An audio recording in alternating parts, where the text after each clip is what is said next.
नमस्कार। ये है किस्सा कहानी और मैं हूँ छाया वर्मा।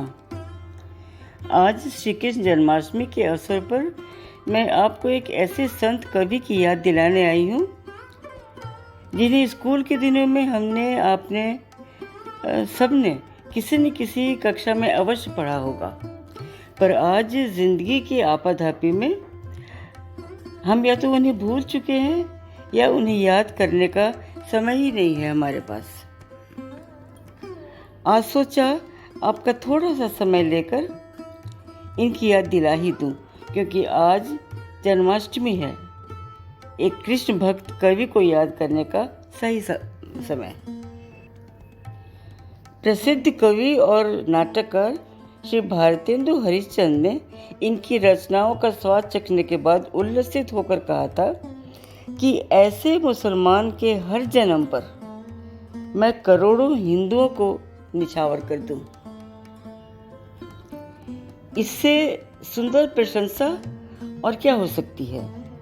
तो आइए इन कृष्ण भक्त मुस्लिम कवि के बारे में हम कुछ और जानते हैं।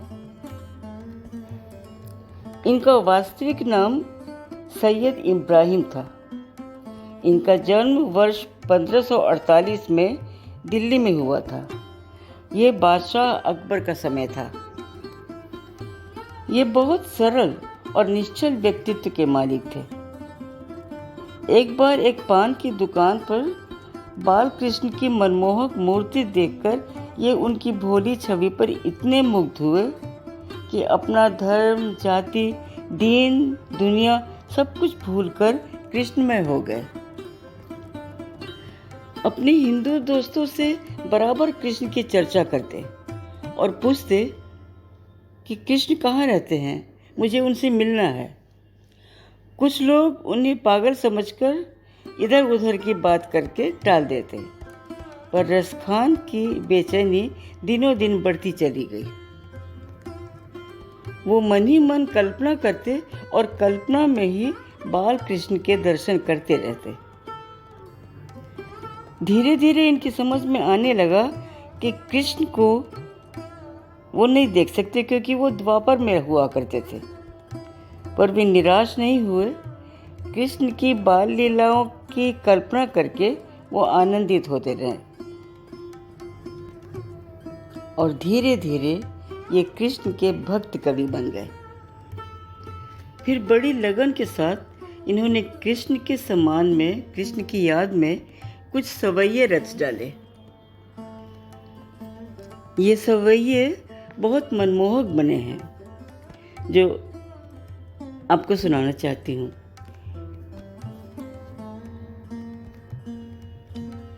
इन्होंने ये सवैयाँ सरल और सहज ब्रज भाषा में लिखी हैं,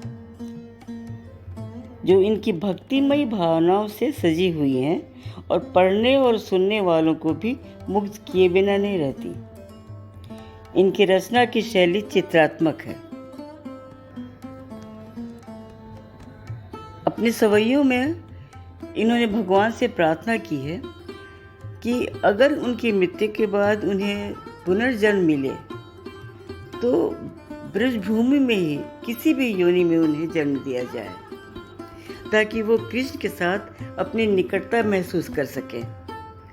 वो कहते हैं कि उन्हें नहीं पता कि उन्हें कौन सा जन्म देंगे, ये तो ईश्वर की कृपा है। पर वो अनुरोध करते हैं कि अगर उन्हें मनुष्य बनाए तो इस जगह जन्म दें, अगर उन्हें पशु बनाए तो इस जगह जन्म दें, अगर उन्हें कोई पत्थर बनाए तो ऐसे पर्वत का पत्थर बनाए कि वो कृष्ण के साथ अपने आप को निकट महसूस कर सके। तो सुनाती हूँ इनके लिखे हुए सवैये। इन सवैयों में कुछ एक आध शब्द कुछ ऐसे हैं जो थोड़े मुश्किल हैं, उनका अर्थ जान लेना ज़रूरी है। जैसे पुरंदर। पुरंदर शब्द का मतलब है इंद्र। इंद्र की चर्चा इनके सवैये में तब हुई है जब उन्होंने ये वर्णन किया है, जब कृष्ण ने बारिश से, मूसलाधार बारिश से गांव को बचाने के लिए एक पर्वत अपनी उंगली पर उठा लिया था। वो बारिश इंद्र भगवान ने कराई थी। इसलिए इंद्र का वर्णन है यहाँ पर, तो यहाँ पुरंदर इस्तेमाल किया गया है। दूसरा शब्द है कछोटी, मतलब बच्चों की कच्छी। फिर है बिलोकत। बिलोकत का मतलब है देखते हैं, और काम का मतलब है कामदेव। यहाँ ये अपनी सारी कलाएं कृष्ण को की सुंदरता पर निछावा कर देना चाहते हैं, कामदेव जो हैं। फिर एक शब्द है अहीर। अहीर का मतलब भी होता है ग्वाला, और अहीर की छोहरियाँ मतलब ग्वालों की बेटियाँ, मतलब गोपियाँ। और छछिया कहते हैं जब हम अपनी हथेली को थोड़ा सा गहरा बना के कटोरी जैसा बना लेते हैं और उसमें पानी वानी कोई भी लिक्विड चीज़ भी ले सकते हैं, पकड़ सकते हैं, तो उसी हथेली के रूप को छछिया कहते हैं। तो ये छछिया का प्रयोग भी किया गया है यहाँ पर। 8 सिद्धियों और 9 निधियों का वर्णन है यहाँ। तो 8 सिद्धियों का मतलब और 9 निधियों का मतलब हम विस्तार में तो नहीं बताएंगे क्योंकि लंबा हो जाएगा, लेकिन इसका मतलब है कि ये स्रोत हैं हमारे सभी सांसारिक सुखों की। इन्हीं के द्वारा हमें सुख मिलते हैं। तो इनका कहना है कि कृष्ण से नज़दीकी चाहिए इनको, इसके लिए वो ये सारे 8 सिद्धियों और 9 निधियों का सुख भी त्याग सकते हैं, त्यागने को तैयार हैं। लेकिन कृष्ण की छोटी से छोटी चीज़ भी अगर इन्हें मिल जाए, कृष्ण से निकटता मिल जाए इन्हें, तो वो उन्हें ज़्यादा पसंद है। और एक शब्द है लकुटी। लकुटी कहते हैं लाठी को, जो कृष्ण भगवान जिस लाठी को लेकर गाय चराते थे, यहाँ पर उस लाठी का जिक्र है। और कामरिया, कामरिया कहते हैं कंबल को, जो कृष्ण भगवान ओढ़ कर जाते थे गायों को चराने। कोटिन शब्द का अर्थ है करोड़ों। और एक बिल्कुल नया शब्द है कलधौत। कलधौत का मतलब है सोने चांदी से बना हुआ धाम। धाम मतलब रहने की जगह, घर या मकान। तो सोने चांदी से बना हुआ मकान क्या होगा? वो सोने चांदी से बना हुआ महल है। तो इसका जिक्र है यहाँ पर, सोने चांदी से बने हुए महलों का भी वो त्याग कर दे। क्यों? अगर उन्हें ब्रज भूमि की एक कांटों वाली झाड़ी भी देखने को मिल जाए, इतना प्यार था ब्रजभूमि से कि वहाँ की एक कांटों वाली झाड़ी भी अगर देखने को मिल जाए, तो ये हज़ारों सोने चांदी के बने हुए महलों को भी छोड़कर ब्रजभूमि में पहुँच जाए। इनकी इतनी श्रद्धा थी ब्रजभूमि के लिए। तो अब सुनते हैं रसखान के सवैये। मनुष्य हो तो वही रस खान, बसो ब्रज गोकुल गाँव के ग्वारन। मनुष्य हो तो वही रस खान, बसो ब्रज गोकुल गाँव के ग्वारन। जो पशु हो तो कहा बसु मेरो, चरो नित नंद की धेनु मजारन। पाहन हो तो वही गिर को, जो धर्यो कर छत्र पुरंदर कारण। जो खग हो तो बसेरो करो नित, कालिंदी कुंज कदम्ब की डारन। मोहनी सूरत मोर मुकुट, उर वैजंती सुर सुंदर चोटी। खेलत खात फिरे अंगना, पग पैजने बाजत पीरी कछोटी। वा छवि को रस खान बिलोकत, भारत काम कला निधि कोटि। काग के भाग बड़े सजनी, हरि हाथ सोले गयो माखन रोटी।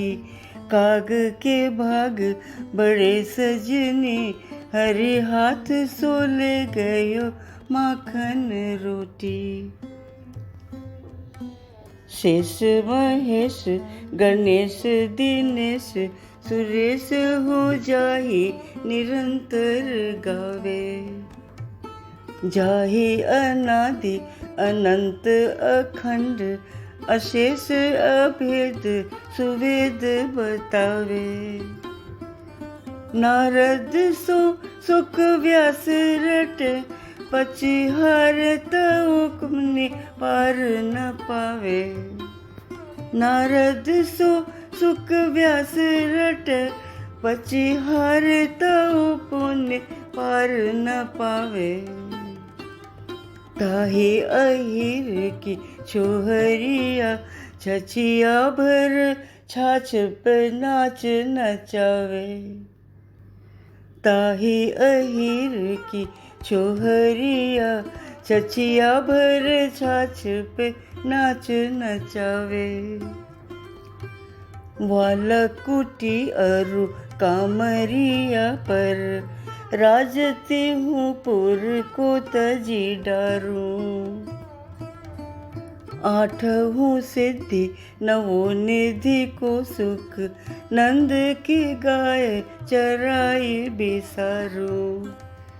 रस खाने कबो इन आँखन सो ब्रज को बन बाग तडाग निहारू। कोटिन हूँ कल धौत के धाम करील के कुंजन ऊपर वारू।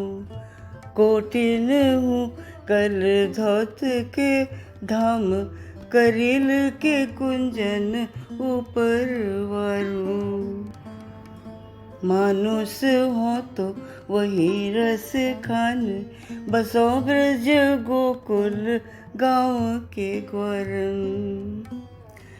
जो पशु हो तो कहा बसु मेरो चरो नित नंद की धेनु मझारन।